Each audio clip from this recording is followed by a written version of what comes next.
Good morning, America. Breaking right now. Deadly storms sweep across the south. At least 9 tornadoes reported, one tearing through this town in Louisiana at 100 miles an hour, killing a mother and her daughter. And overnight, a flooding emergency in Mississippi forces rescues. Now millions on alert as that devastating system moves east. Breaking overnight, Jared Kushner in Iraq. Details of the secretive trip emerging this morning as President Trump puts the art of the deal to the global test, preparing for that critical first meeting with China's president and trying to strike a new tone here at home, hitting the golf course to make a deal on health care. New video of that missing teen and teacher in disguise at a Walmart just days after disappearing. And police looking at this brand new image overnight that may show the 15-year-old and the teacher accused of kidnapping her at a McDonald's in Nebraska. And South Carolina has won the national championship. And South Carolina, the new queens of college basketball, winning their first national title in school history. Now all eyes are on the men as Gonzaga plays for its first national championship, and North Carolina tries to rebound from last year's heartbreaker. Who will cut down the Nets tonight? Live in Times Square, this is GMA with Robin Roberts, George Stephanopoulos, and Michael Strahan. And good morning, America. Happy Monday. Robin on a little spring break. Great to have Amy now. Thank you. And guess where Robin was, though? She was at the women's Final Four, making a surprise appearance in Mississippi State's locker room after that huge upset when they beat UConn, who had not lost in 111 games straight. Looks like she wishes she had her bell. It wasn't the best inning for Mississippi State, but they had a great run. It was so great that Robin was there for that game, too. Absolutely. So incredible. We're going to have much more on that just ahead. But first, we want to get to that severe weather slamming the South overnight. There were rescues from that flash flooding in Mississippi. Up to 8 inches of rain fell in just a few hours. Yeah, 19 million people in the danger zone right now. And ABC's Gio Benitez on the ground in Breaux Bridge, Louisiana. A tornado hit there overnight. Good morning, Gio.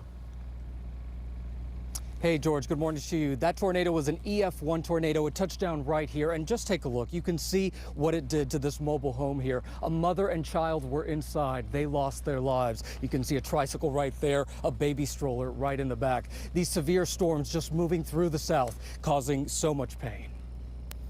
Overnight, twisters like this one sweeping across the South. It is an extremely dangerous weather event. One tornado tearing through Breaux Bridge, Louisiana at 100 miles per hour, killing a mother and her 3-year-old daughter. You never know with these freak storms. You never know. Holy crap! In Lena, Louisiana, this twister made travel impossible. About 80 miles north in Alexandria, strong winds ripping apart this gas station. The storms also bringing pounding hail. And lightning strikes from Texas to Mississippi. One strike even sparking this oil tanker to catch on fire in Shreveport, Louisiana. Water rescues became the only way out for many in Vicksburg, Mississippi. And the threat isn't over just yet. Now this line of storm starts moving over to the east. And it's so important to have a plan because just taking a look at this, it just happens in the blink of an eye, George. It sure does, Gio. Rob Marciano and our senior meteorologist, he's got the latest on that storm's track. Hey, Rob. Hey, George. Gio mentioned that line of storms. It is moving east and through eastern Louisiana. Flooding is the other issue with this. 5 to 10 inches of it yesterday across Lafayette, but the threat now goes to thunderstorms and tornadoes. These two watch boxes in effect. If there's not a tornado, the severe weather watch box could have 60 to 70 mile-an-hour winds as this bows out, rolling across Alabama. Later on today, kind of noses into Georgia. That includes Atlanta, getting into South Carolina. Strong winds, large hail, and maybe a tornado or two. And yes, across the Northeast, this thing expands.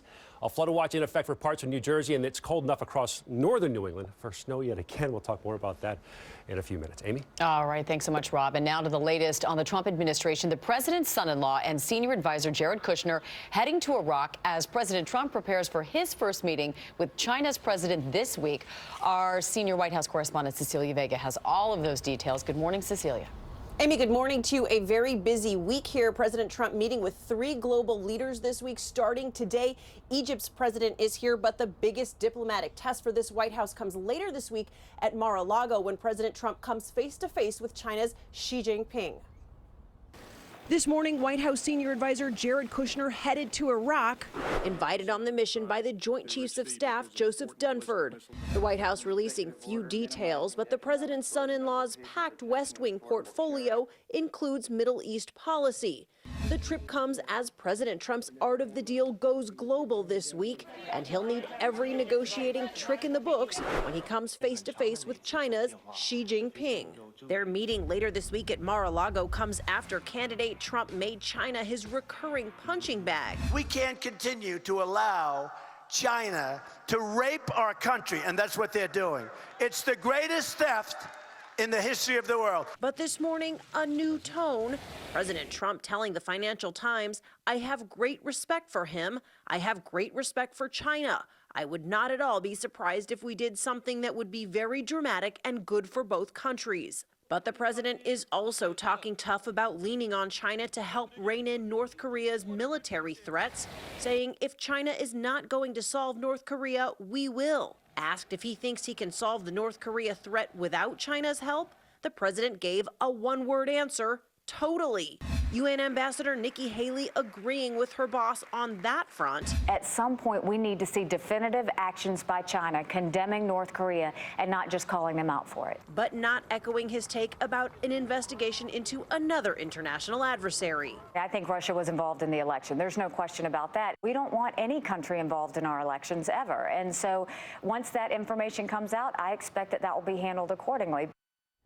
Now, also in that Financial Times interview, the president was asked whether he is proud of the abrasive language that he's used. He said he is, and that a softer tone hasn't worked for any of his predecessors. He was also asked if he regrets any of his tweets. George, he said, quote, "I don't regret anything." Yeah, the president not big on regrets. Okay, Cecilia, thanks very much. Let's bring in our Chief Global Affairs anchor, Martha Raddatz, Chief White House Correspondent John Karl. Martha, let me begin with you. The big news in that Financial Times interview, the president reinforcing what his Secretary of State Rex Tillerson had said a couple weeks ago, putting the idea of unilateral action against North Korea on the table.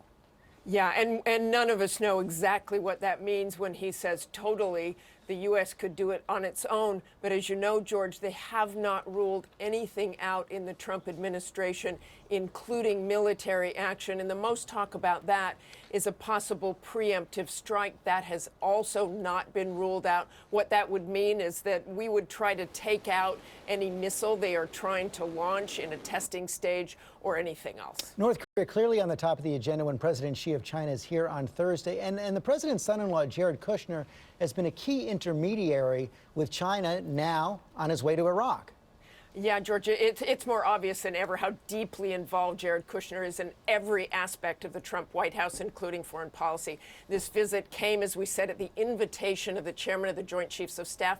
But clearly, Kushner wanted to see the situation on the ground himself, and he will see that with Chairman Dunford. Whether it's a technical operations center or the battlefield itself, we don't know. But this comes while the Iraqis are making the final push into Mosul with new and lower level authority to carry out airstrikes there. Right now, the Pentagon investigating airstrikes that may have caused hundreds of civilian casualties. Okay, there. Martha, thanks. Back here at home, Judge Neil Gorsuch up for Supreme Court right now. Big showdown in the Senate this week. You see him there. Senate Judiciary Committee is going to vote today. And John Karl, it certainly appears that the president doesn't have enough votes right now to break a Democratic filibuster. But, George, the Republicans are saying come hell or high water, they will get Gorsuch confirmed, even if it means changing the rules in the Senate so they can confirm him with a simple majority vote. Right now, there are 3 Democrats who are on record saying that they will support Gorsuch. That's not enough to get to 60, but if the Republicans can change the rules, it's enough to get him confirmed. And John, the president had some tough tweets about those Freedom Caucus conservatives in the House last week who weren't behind him on health care. But yesterday, out on the golf course, trying to mend fences with one of his opponents, Senator Rand Paul. Yeah, and keep in mind, Rand Paul, there was no more consistent or harsh critic of the president's bill, the health care bill, than Rand Paul. He was out there immediately hammering it, was consistently critical of it throughout the process, and he emerged from this round of golf saying he's optimistic that there can be Republican agreement on health care. It's hard to see, George, exactly how that happens, but getting Rand Paul on board, if he could get Rand Paul on board with something, would certainly be a big first step. That certainly would. Okay, John Karl, Martha Raddatz, thanks very much. All right, and now to the search for survivors after a devastating mudslide killed and injured hundreds of people in Colombia. ABC's Tom Llamas has just landed there and joins us now from the airport with the very latest. Good morning, Tom. Amy, good morning. There is a massive search and rescue operation right now in the southern part of this country. The images out of the town of Macoa are absolutely devastating. Parts of this town wiped off the map completely. Here's what happened. Essentially, 3 rivers in this valley town overflowed around the same time in the dead of night, and a wall of mud, water, and debris just came crashing down into the town. Right now, there are reports of more than 250 dead, including some 60 children. And the search and rescue operation is massive. More than 1,500 people involved, the Colombian military, police, and emergency officials. Also, there's actually a wall in the town of all the dead and missing, and the number grows by the hour. There's also a crisis underway because there is no power, no gasoline, and no water, so all search efforts have to halt as soon as the sun goes down. The president of Colombia has already visited this area twice, as the rescue operation is still very much underway. Amy? Oh, our hearts go out to all of those people. Just a horrible affected. situation. Tom, yeah. thank you. We're going to move on now to the latest on that sexual assault live streamed on Facebook. 14-year-old Chicago boy is due in court today to face charges for assaulting a 15-year-old girl. And police now say that more arrests are coming. ABC's Lindsay Davis here with the details. Good morning, Lindsay. Good morning, George. Police say at least 40 people watched the video and did nothing at all to stop it. An alleged gang rape of a teenage girl posted on Facebook Live. Chicago police have already made 1 arrest, and they say we can expect several more. This morning, a 14-year-old is behind bars for what police are calling a disturbing sexual assault streamed live on Facebook, and officials are on the hunt to make more arrests. Investigators say as many as 40 people viewed the video, but no one called police. It just disgusts me that people would look at those videos and not pick up the phone and dial 911. Police say the 15-year-old victim was lured to a home by one of the suspects where she was brutally attacked. It's disgusting. It's so disgusting. She was so scared. The victim's mom was sent screenshots of the Facebook video, and she immediately took them to police, who then worked with Facebook and obtained social media search warrants to identify at least 2 of a possible 6 suspects, all teen boys and one of their adult relatives. The young men responsible, they've humiliated themselves, humiliated their families, and now they're going to be held accountable for what they did. This isn't the only time Facebook Live has been used to stream a crime. This is hilarious. In January, a group of teens was arrested after streaming the attack of a kidnapped, mentally challenged man. As for this incident, the 14-year-old currently behind bars faces charges for felony aggravated criminal sexual assault and manufacturing and dissemination of child pornography. This was a torture, not just a sexual assault, it was a torture. Facebook took the video down after police alerted them to the video. They told us, "We work hard to create a safe environment on Facebook and will remove videos that depict sexual assault and are shared to glorify violence." Police say they're now looking at whether the people who viewed the video but did nothing to stop it could also be held accountable. And you would have thought that we were talking about 40 people watching this. Somebody would have said, "Hey guys, this is not right," and call the police. Boy. All right. Thank you, Lindsay. Thank you. Well, now to that tragedy at a hotel pool over the weekend. 1 teen died, several others hospitalized after they were poisoned by carbon monoxide. ABC's Alex Perez has that story.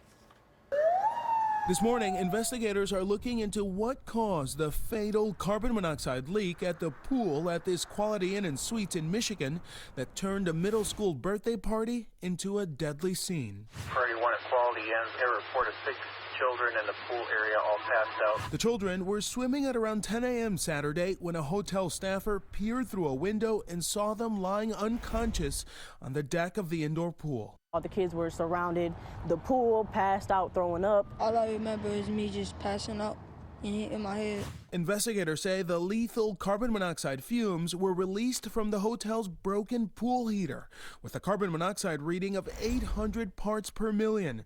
That's more than 16 times higher than the federal safety level of 50 parts per million. That's an extreme danger level. 800, you have minutes. 6 children between 12 and 14 were rushed to local hospitals. One boy, Brian Douglas Watts, died en route.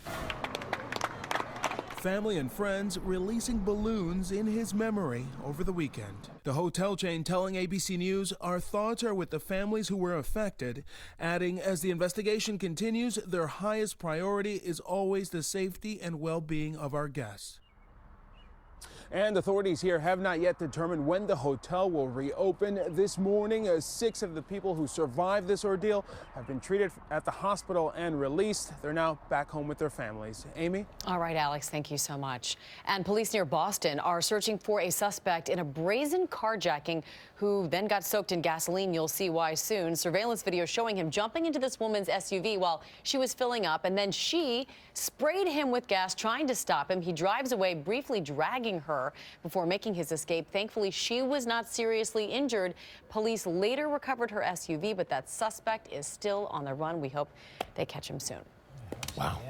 That was scary, but I don't know if you're supposed to handle it that way. Maybe just instinct kicked it. I don't know. Yeah, good thing she wasn't having a cigarette. Somebody would have really been in trouble. And we're going to turn now to history on the basketball court. South Carolina taking home its first NCAA Women's Championship overnight, beating Mississippi State in a great game. And TJ Holmes, you have all the details. He's going to join us from Phoenix, Arizona. Good morning, TJ.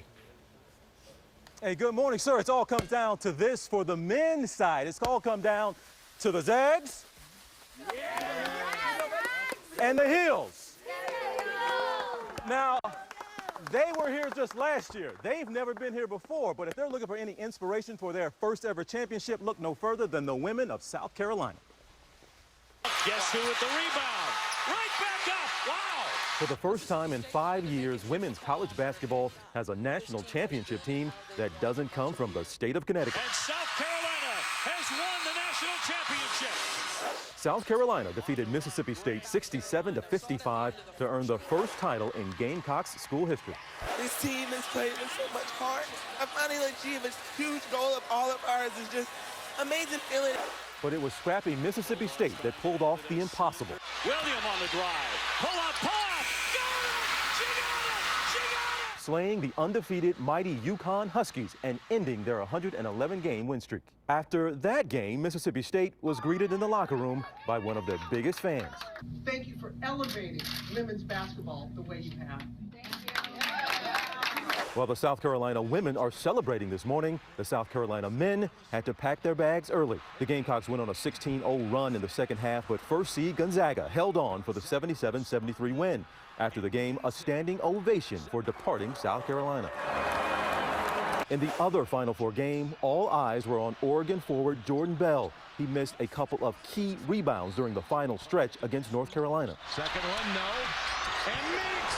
Carolina saves it on the glass. The Tar Heels pulled out a 1-point win. After the game, Bell tweeted, "I am so sorry." I was just boxed out. I had 2 opportunities to do it. I missed both of them. We lost the game because of it.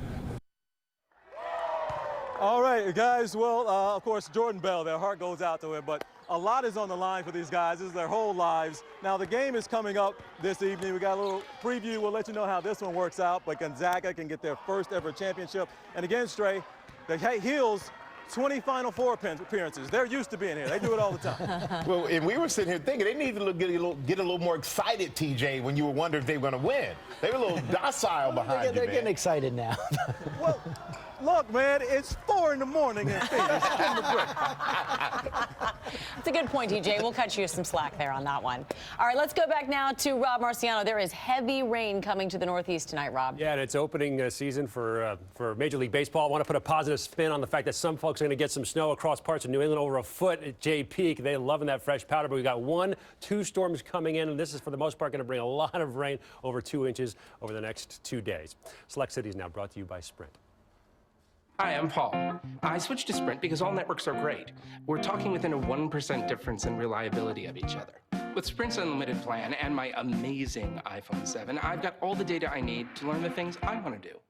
4th video today. Good thing I don't have to worry about overages. Get unlimited data, talk, and text.